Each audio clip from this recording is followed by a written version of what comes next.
Imaginez un homme si riche que lorsqu'il traverse un pays, il provoque une crise économique. Un homme dont la fortune dépasse Jeff Bezos, Elon Musk et Bill Gates, combinés. Cet homme ne venait ni de l'Amérique, ni de l'Europe, mais du cœur de l'Afrique au XIVe siècle. Il s'appelait Mansa Moussa. Et son histoire est si folle qu'on a longtemps cru qu'elle relevait du mythe. Mais ce n'est pas une légende. C'est l'histoire de l'homme le plus riche que la planète ait jamais connu. Et vous n'êtes pas prêts pour ce que vous allez découvrir. Accrochez-vous bien. Car dans cette vidéo, vous allez comprendre. Comment il a construit un empire plus vaste que la France? Pourquoi sa richesse a changé la carte du monde? Ce qu'il s'est réellement passé lors de son pèlerinage qui a tout bouleversé. Abonnez-vous maintenant, car chaque semaine, je vous raconte l'histoire comme personne ne l'a jamais fait. Mansa Moussa est né autour de l'an 1280, dans l'actuel Mali. À cette époque, l'Afrique de l'Ouest était loin d'être une terre sauvage comme on l'a trop souvent caricaturé. C'était un carrefour commercial, intellectuel et spirituel d'une richesse inouïe. Moussa devint empereur du Mali en 1312. Et ce n'était pas un petit royaume. Le Mali médiéval s'étendait sur plus de 2 millions de kilomètres carrés, couvrant le Sénégal, la Mauritanie, le Niger et jusqu'à la Guinée. Mais ce qui faisait surtout sa force, c'était l'or. Le Mali possédait la moitié des réserves mondiales d'or connues à l'époque. Et Mansa Moussa en était le maître absolu.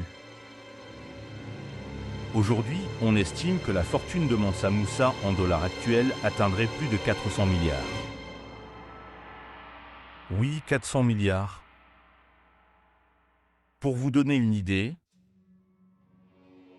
Elon Musk, 200 milliards. Jeff Bezos, 180 milliards. Moussa, 2 fois plus riche que chacun d'eux, mais ce n'est pas juste la quantité d'or, c'est la manière dont il le dépensait qui va vous choquer.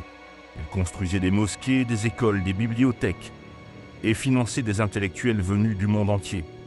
Mais l'événement qui a marqué l'histoire à jamais, c'est son pèlerinage à la Mecque en 1324. Mansa Moussa décide de faire son pèlerinage avec 60 000 personnes. Oui, vous avez bien entendu.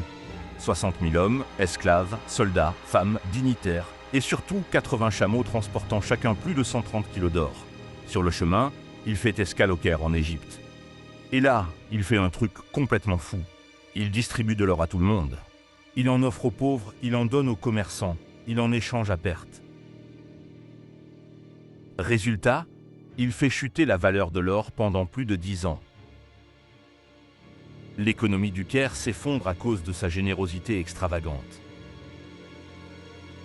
C'est le seul cas dans l'histoire où un homme a ruiné un pays par excès de charité. Si l'histoire vous fascine déjà jusqu'ici, cliquez sur le bouton like, ça aide l'algorithme et ça montre que l'Afrique aussi a marqué le monde. Et si vous êtes nouveau ici, abonnez-vous car on va voyager encore plus loin dans les plus grandes énigmes du passé.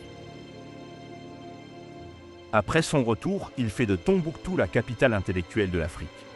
Il y construit la mosquée Djingrebe, encore debout aujourd'hui. Il finance l'enseignement, le commerce, les échanges culturels. Des manuscrits anciens sont encore conservés, prouvant le rayonnement intellectuel du Mali sous son règne. Mais alors, pourquoi ne parle-t-on pas de lui dans nos manuels scolaires? Pourquoi son nom est-il absent des livres d'histoire occidentaux?